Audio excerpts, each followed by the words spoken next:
Question number 26. An object undergoing simple harmonic motion has a period t.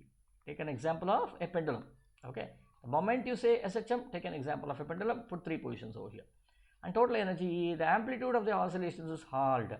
Okay. Now, what are the new time period and the total energy of the system? Now, how is time period related to the amplitude? What is the formula you have? Time period is given by 2 pi root of L by G. If the length is altered or the gravity is altered, you go to a new planet, then time period will get altered. But here the amplitude is altered. What will happen? Time period will not get altered. It's not a function of amplitude. So these two are incorrect. Then how is the energy related to amplitude? Energy. What is your energy given by? Half mv square is the energy that you have over here. And we know that this can be written as half m a square omega square, right? A square omega square, where a is nothing but the amplitude, right? And omega is the angular frequency. If the amplitude reduces to a by 2, where is it given?